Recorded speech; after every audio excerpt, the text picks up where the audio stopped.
everyone. Welcome to the officially unofficial Beta Alpha Psi podcast. I am your host, Danielle Bradley, and I am joined with Alyssa Gorman today. Alyssa, it's great to have you on the podcast. How are you? I'm doing well. Thank you so much for having me. I'm really excited. I know, and you started listening to the podcast, and now you're on, and I know you were excited about that, but we appreciate you for listening as we've been on this new journey this year. And I want to kick it off with everyone getting to know you a little bit more. So if you can give some background in terms of your university, your current job, positions with Beta Alpha Psi, that would be great. Yeah, so I currently am a grad student at Western Kentucky University. It was my first semester during my master's. I am from Louisville, Kentucky. I currently am the president of Beta Alpha Psi. I formerly was the community service vice president, but now I've transitioned to the president role, which has been super fun and has really challenged me, and it's just been a really great experience so far. I start my full-time job September 24 in auditing, so I'm really excited for that.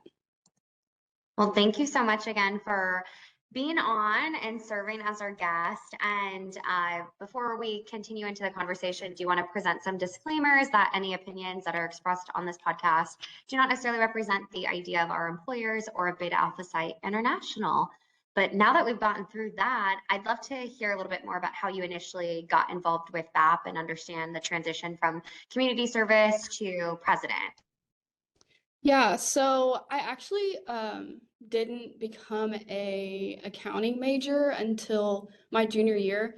So I have had four majors since I was in college. In my junior year, I transitioned from social work to accounting, which is kind of like everyone's really surprised by that. But once my first second week in accounting, they had a Beta Alpha Psi meeting, or not a meeting, but they came and presented to a classroom that I was in, which was like an intro accounting class. And I just really was interested in it. I was like, this sounds like something I might want to be a part of, which I didn't get into Beta Alpha Psi until the following semester. But after that, I just kind of took off running with it.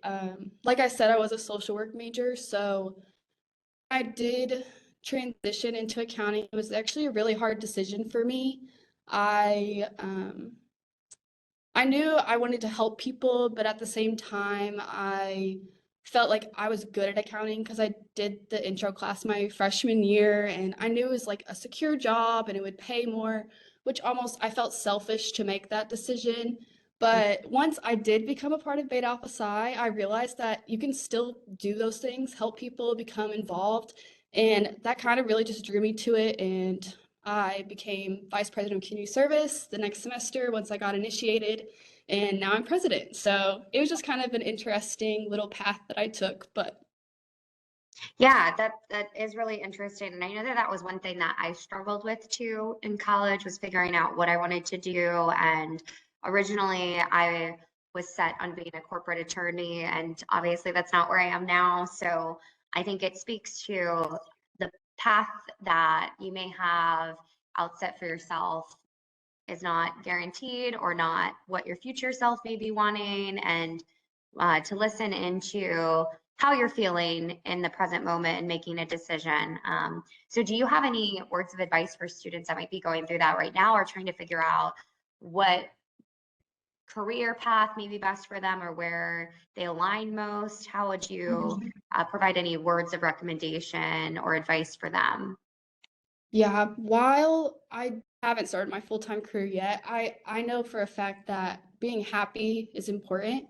So I would say first and foremost, like knowing what you value, and then obviously knowing what you're good at. So if you can find anything that pairs those two things, I think you should go for it, like quite honestly. And that's the only advice I have there, but I think it's good advice, and that's kind of what I did. Yeah, I think that's really helpful, finding something that pairs where you're getting the benefits of both sides. You definitely want to have something that is a bit more secure, provides you the needs to live life, but also making sure that it's impactful with your beliefs, what's important to you as well. Hmm. And I know that we were connecting briefly before this too, and I mentioned it was great seeing you again. We saw each other this summer at the annual meeting where you were presented with the Medal of Inspiration. And I just want to extend my congratulations again in Thank terms of you. that very prestigious award. And was hoping that we could connect on what that receiving that award was like for you and what it meant to you to receive the Medal of Inspiration this year. Yeah, when I first found out, it really was a humbling experience. When I first found out that I had been selected, I was actually working out at the gym and I started crying and I was like, no way. And I didn't realize, like, I knew my professor was submitting something for it, but I didn't realize how much of an impact her just capturing what I had done through my VP community service role, like how that would impact the people making this decision. And so it just really was humbling and it showed me that I shouldn't feed into my imposter syndrome as much as I do, I would say. Because a lot of what I did, some of it was behind the scenes, similar to like accountants. What we do is behind the scenes. So I would do journal entries for like a nonprofit and put that in so that they could get grant funding. I would organize drives for like, we did one for the Queer Student Union. Someone came to me and I was like, let's do it. But I was never really the face of it. So I just never really felt like it was me. But I don't know. It was just really humbling and it was nice to see that people were really impacted like in such a positive way from my involvement with BAP. Yeah, and I know reading through your background more and when you received the award, I thought you would be a perfect guest speaker for today's podcast, which the topic is centering around leadership in all facets.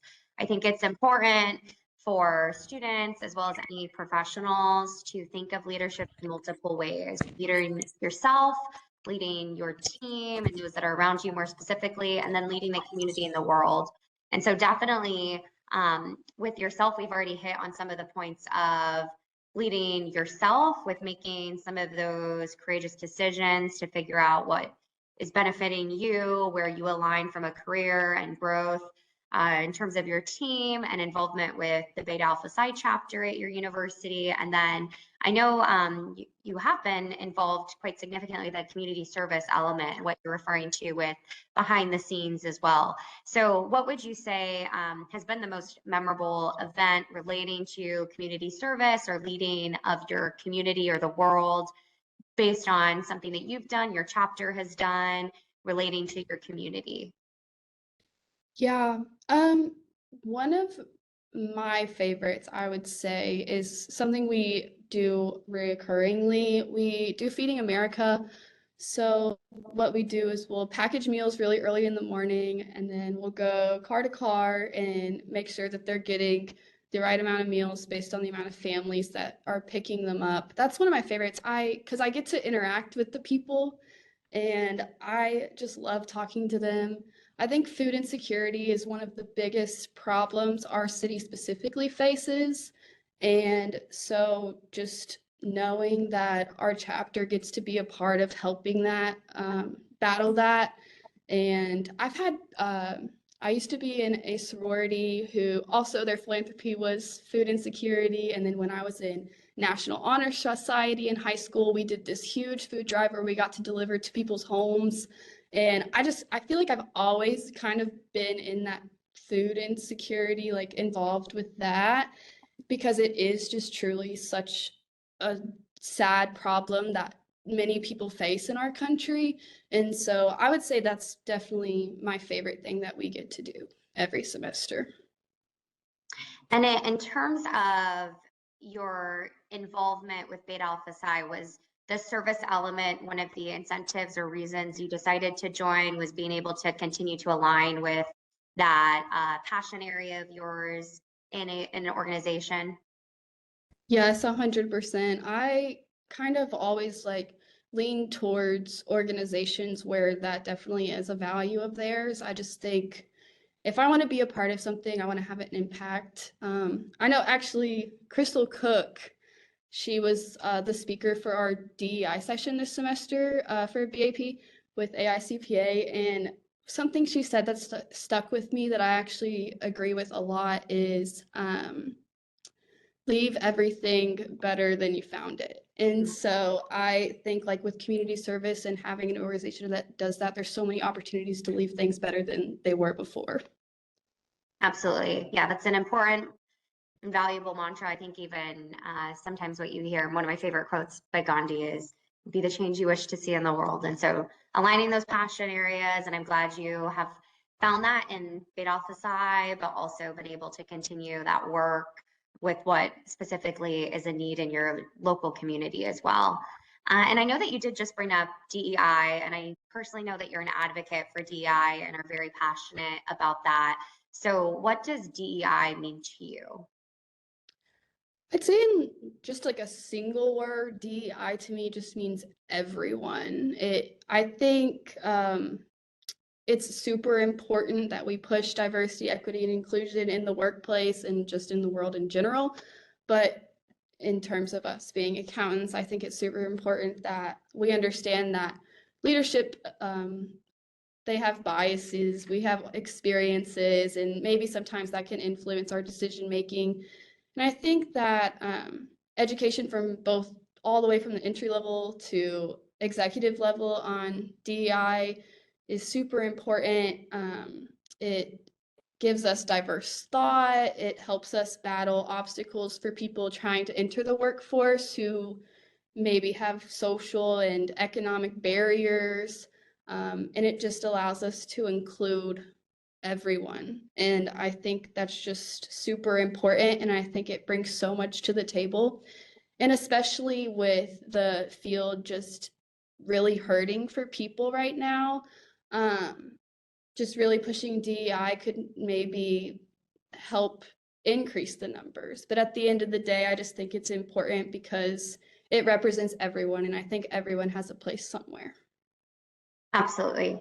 And I will say, as you've already mentioned, Beta Alpha Psi does have the DEI session. So if you haven't yet checked those out, please do. It always rotates with the professionals or speakers that are involved, but they're targeting issues as well as topics of conversation that we're facing to make sure we're being as inclusive and equitable and diverse as we can as an organization. And I know personally too, going around chapter to chapter, even at the mid-year annual meetings, the issues or challenges that each chapter face, depending on their community and environment, can differ so much. And so, Alyssa, what would you say for any recommendations or words of advice for other chapters that are trying to become more diverse or look at increasing their DEI presence? What would you say to them or recommend that they look at including into their programming or modifying to make more of an impact? I think that obviously everyone's population for schools is going to be super different. I think my school is super diverse in general and just so many facets. And so at the end of the day, I think that maybe to generalize it, chapters could bring in speakers. We've done a lot of speakers just from LGBTQ plus, women in business, women of color in business. More specifically, I think that maybe having those types of topics will really draw in everyone and educate everyone even, and that could really start something for your chapter. Absolutely. And if you have any of the chapters out there and you're thinking through and trying to identify speakers, we do have a lot of alumni and professionals that are affiliated with Beta Alpha Psi on our network. So please also leverage that if you're looking for particular topics or conversation or background to make sure that you're bringing that to your chapter as well, either virtually or in person. Great. Well, let's transition a bit back to the overarching topic of our podcast episode today with the leadership in all facets. And so, as mentioned, we've touched here and there on each of the various avenues or ways that you can be and serve as a leader. But how does leadership in this mindset resonate with you personally, with thinking through how you can be a leader in multiple facets and regards? I believe leadership, it starts with you. I always go back to values, but I think that's just so important is having values and knowing what they are, because that just really helps you guide through what is such a hard life. And so with that, your values and your personality and how you use those two things to influence the other people around you. So once you have this understanding of yourself, it helps to understand others. And that's such a huge part of leadership to me. As a leader, I want to be an outlet to or a resource to others to find that spark within themselves and even to see what they can teach me. Open-mindedness is such a huge part of that. I actually took a leadership course through my honors college, and we watched The Walking Dead for the entire semester. And we just kind of analyzed the leadership qualities and inferiorities of the characters, and we identified that like to ourselves and to the leadership we've seen. And I was able to identify like the leadership styles that kind of fit me the most, which were laissez-faire and democratic. I kind of find myself to lay in the middle of those because I think it offers that open-mindedness, which encourages the thought of others and collaboration, which is so vital to diverse thought and perspectives. So at the end of the day, that kind of just having values that can impact others, that is leadership to me. And I think what you spoke on, that thought of diversity and inclusion of others' thoughts, is definitely a mind shift and something that when I was early in my career and even going through my chapter experience at Beta Alpha Psi, you recognize, oh, that is a valuable point of view and all points of view are valuable, and really thinking through how can we create the best work product together or make sure that we are fully encompassing DEI principles in what we're doing by expanding that conversation. And so having that point of view then leads into serving as a leader and making sure that you are at the table and advocating for those as well. And then to your point as well, with passion, the involvement that you're doing in your community and making sure that it's aligning with you and the leader that you are and those values. So I think that's all very great feedback for everyone. And I know for yourself too, you've taken on a lot of professional development or leadership of yourself, and you've been working, completing your degree. So I wanted to connect on that, and if you can share with everyone what that process been like, what you have been working, any challenges that you've really faced doing both at the same time, because I know it's a lot to juggle as well. Yeah, there was a period in time where I was doing online school during COVID, and then I was working 50 hours a week on top of it. That was rough, let me tell you. You just kind of have to get through it at the end of the day. But I've been grateful enough to receive scholarships more recently, so I can cut back on those hours for working through school and such. But at the end of the day, it's just time management. It's sacrificing maybe social events or whatever. I just kind of tell myself at the end of the day, like, I'm doing the hard stuff now so I can have fun later. That's kind of what I tell myself. I try to look at things like more positively, because at the end of the day, if you don't, it'll get bad really fast. And that's just the truth of it. And I just try to tell myself that if I can get through this now, I can do anything later. So I absolutely love that, and I align a lot with that. I did also work while getting my degree, and I worked 2 to 3 part-time jobs, which aggregated to about 50 to 60 hours a week. And it is very emotionally draining and something that you really have to push yourself for. And similar to what you said, I used to tell myself, and thinking, my future self is thanking me in terms of my present self, like making the effort and attention and being as productive as I can, or not quitting when I get those internal thoughts of just want to stop. I don't want to do this right now. Knowing it's putting myself in the future in a better position, which looking back, I have been really grateful for because it does extend, and there's certain things like certifications or completing your degree and a lot of those milestone developments. The longer that you continue to push on those, the more impactful it is into your career with any delays or timing or also just stress. I've realized getting through that and hopefully being able to manage stress better.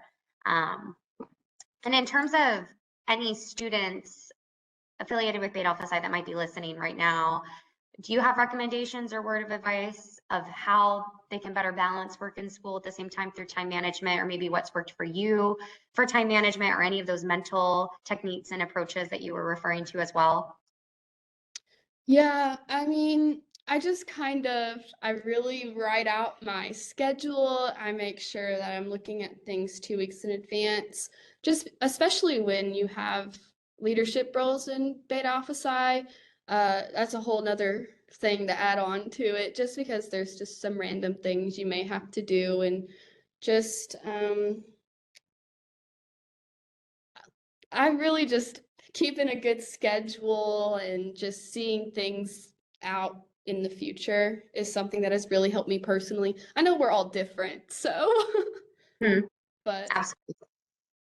And in terms of your passions, obviously with DI or your ability to give back to your community, whether it's more local or on a global scale, how do you manage making an impact or prioritizing your time with those various passion areas between the need for school, the time for work, especially from a financial perspective, but then also making sure you still have that element of who you are and what's impactful for you? and you said how I make the time for it. Yeah, how are you prioritizing? I know I used to go on like a principle of Mhm. threes, for example. Like Yeah. there's only three major things at a set Mhm. time that I could do. I used to think it was 10. That was not healthy, Mhm. not really applicable.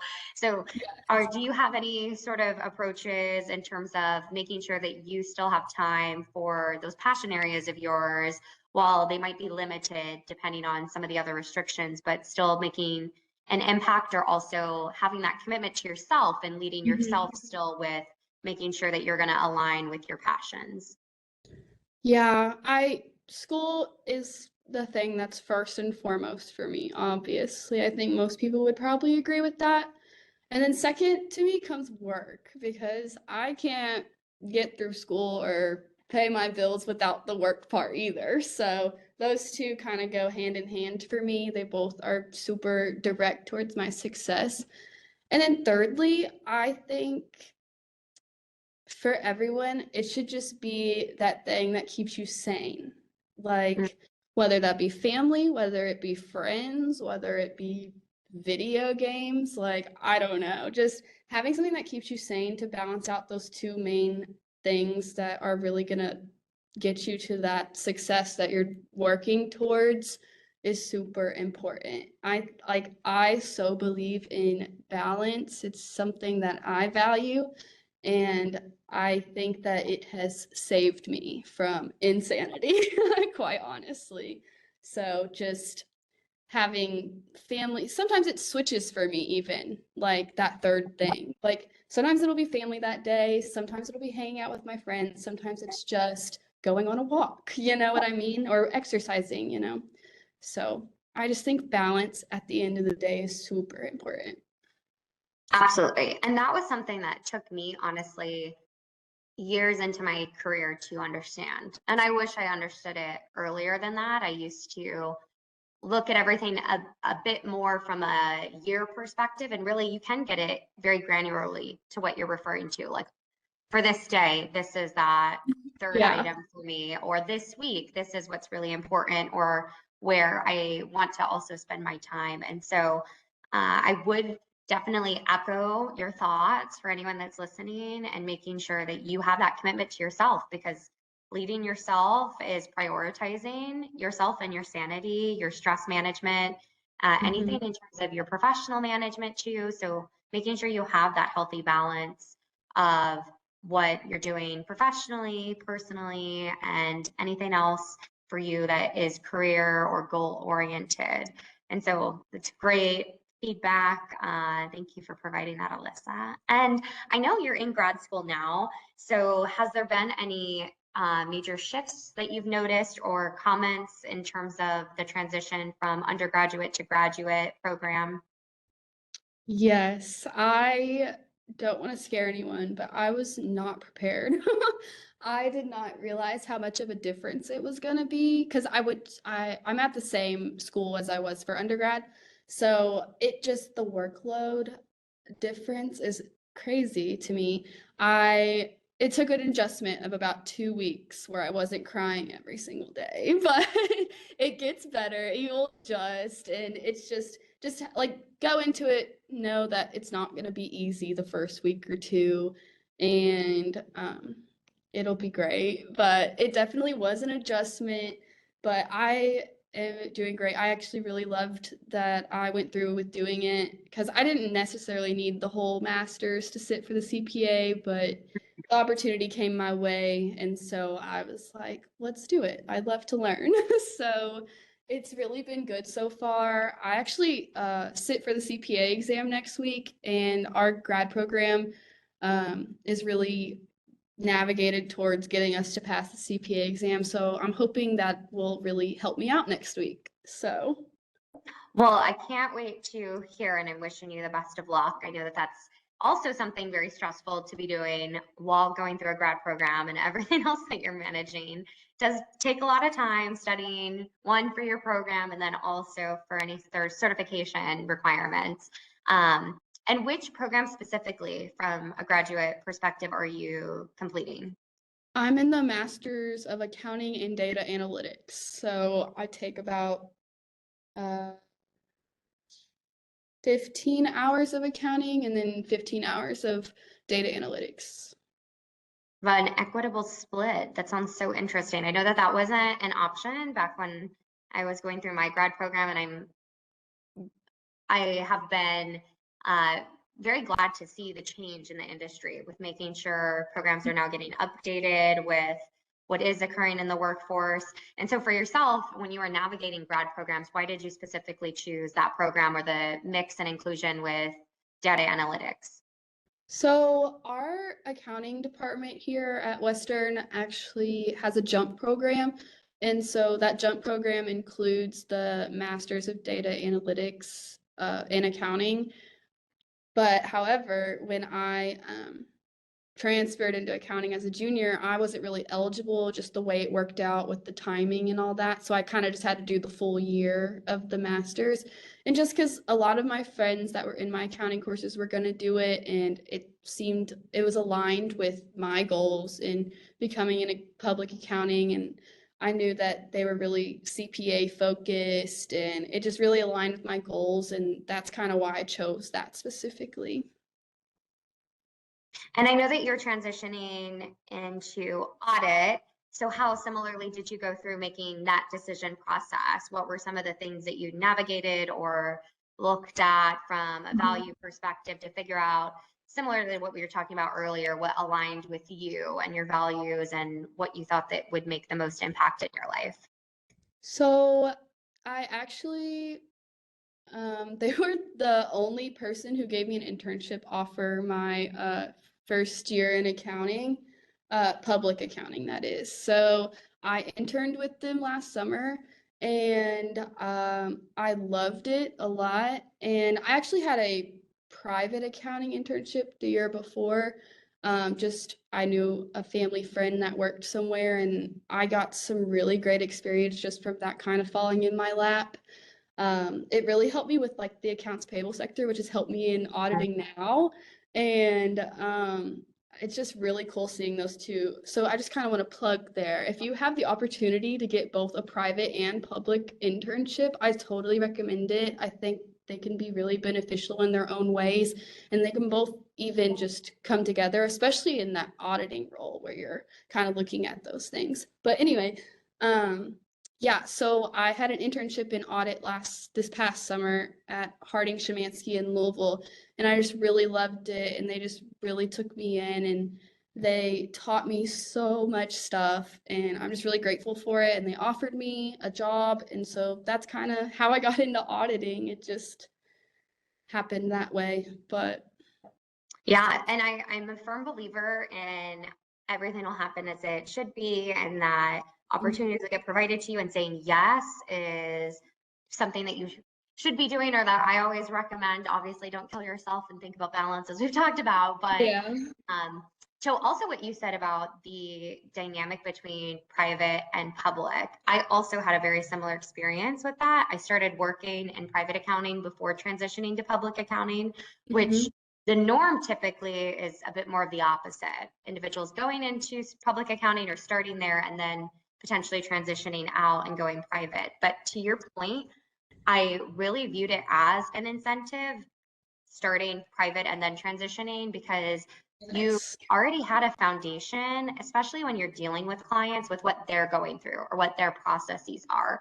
The other thing was even from a general ledger accounting perspective or a company, knowing when their monthly close processes and even being mindful when I'm communicating with them via email of uh, you know, I hope close week goes well, and knowing some of what they're dealing with, it really resonates with them. And so the more that you can align, definitely take advantage of those opportunities. I think sometimes students or any professionals that may be listening, you may feel pressured or fixated into a box depending on what your environment is around your university or the professionals or organizations that are going, and truly listen to yourself and what we've talked through this episode so far about with you're going to know yourself the best.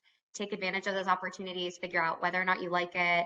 I know for myself, and it sounds like also for you, Alyssa, public aligned with us a little bit more better with where our personalities may be or what we were appreciating in that phase of our life or what we're in right now. But that's not going to be for everyone, and don't feel pressured with that. And make sure that you're finding a career that resonates with you. So I'm very excited for you, Alyssa. I'm excited to keep in contact and figure out how it goes once you have finished your graduate program. And in terms of the certification process that you're going through right now and CPA studying, are there anything helpful or recommendations that you also have for anyone that's listening that's going through something similar with their certification testing? Yeah, don't drown yourself in too much like I am. This is something you should probably do more earlier in your college career, but here I am in my master's program doing all this stuff and then studying for the CPA. It's been a lot, I'll say. I just make sure you have the time to study, make sure you are at the end of the day, you're just putting in the time. I feel like I've kind of lacked in that area. I think I could have put in more time if I hadn't put so much responsibility on myself. But at the end of the day, I know I'll get through it. So, yeah, just give yourself the time and all will be well. And definitely what Alyssa was referring to, listen to yourself, you know your boundaries, you know yourself, challenge yourself, Mhm. but do it in a reasonable Yeah. manner. You don't want to end up on the bad side of the spectrum with that because it's not healthy and it's not good. And take it from me because that's how the first few years of my career were. And I wish I could go back and change it, but lessons learned, right? You learn what you should do and how better to apply and approach that. Um, and I know that you're still in your program. You know, at this point, we're recording this in December. This is going to get posted in January for everyone listening. But especially with the transition to the new year, do you have any particular goals or events or something that you're really wanting to see at your chapter or even for yourself professionally or personally that are very important to you when we talk on leadership at all levels? Yes, I just want to become first and foremost, a better communicator overall. I feel like this semester has been such a learning experience for like learning how to lead a pack and such. And so actually we've went from 11 members to 31 members, I want to say. And so that Wow. really I know that sounds small probably to a lot of chapters out there, but that was like a huge jump for us. And so just having so many people, and they are amazing members, by the way. Like they are all so involved. And I sent out the officer positions today, and I got so many emails back just like asking questions. So I'm super excited about that. I just want to become a more effective communicator so that we can like make sure we're all on the same page, because usually it used to be such a small group and now there's so many and so many people want to be so involved. So that's first and foremost for me, is just communication. And then also I have community service goals. I don't want to talk too much just because we have two best practice submissions, and one of them is really focused on that. So I don't want to talk about that. But there's another one that I'm thinking of. So we kind of worked with Lost River Elementary in the past. It's like a Title I school. They're really low income and such. It's really good to work with those kids. And I really want to go in there and kind of do something related to personal finance, but on like an elementary level, just because I think that could be really beneficial for that population. And so that's also on my to-do list for next semester. Yeah. Those all sound like great ideas, and I am excited potentially to hear or stay tuned for at the mid-year meeting when the one will be presented to on Yeah. best practices. Mhm. But definitely a lot of great goals and considerations, and I love how mindful you are of not only yourself with what you mentioned, which is essentially skills that are going to better you as a leader in various facets for both your team, your chapter, the community that you're serving. And I think that's a very positive way to look at it, is always growth as a leader, how you can better communicate, how you can better identify DEI objectives or inclusion elements. And in terms of your chapter, that growth is significant. I also came from a very small chapter. So when I hear that almost 3 times fold growth in a year, that's insane. And I know that Yes. that's something that a lot of chapters are struggling with right now. One, based on enrollment, but also the energy and making sure people stay involved or feel passionate and energized to do so. So, do you have Mhm. any feedback of what's worked well, or your chapter specific leadership style with yourself and other officers of your chapter, and what has been working well or has gathered that traction and energy and growth for your chapter specifically? Yeah, I think just providing the energy to everyone that you're willing to be there for them in any type of instance they need is super important. I like emphasize that at the beginning of the semester with like our exec team. Like I want everyone to feel included. I want them to feel like they can just say hi to us, because in the past when I've been a part of organizations, I haven't felt included in some instances and stuff. And I just think that's super important. And that's how you're going to get people to want to be engaged and involved. And so I think just by having a leadership team that is on par with all of that, the idea of that is just has been so great. And people have just felt like they can come to us about anything. And I think that's what's really like initiated them to be so engaged and involved. Like I said, one of our best practice teams are all that were candidates this semester. So, well, we Wow. haven't been accepted to best practices yet, but we submitted it. So, like, I don't know, that was just so inspiring to me and so exciting. And I just can't wait to see what they do. Yeah, and I think that personal element that you're referring to from a leadership style is incredibly impactful. And similarly, I feel more energized, or I feel seen and valued for who I am when someone is spending that energy and attention. And so I know some of our chapters have like mentorship programs. Is that something your chapter is doing, or how are you engaging with more of that personal, direct communication, or making them feel seen and heard and valued? We actually have kind of spoken about that, me and our VP of membership, Kasten Thomas. She's super great. She has mentioned mentorship and possibly starting the ball on that next semester. We haven't really given the time to it yet, but I am totally interested in doing that, and it's something we've talked about. And I think that would be really helpful to just really firmly build those relationships. But overall, right now, it's just having socials and just talking to them in the hallway. And I'm a grad assistant, so like they can come to my office if they ever want anything like that.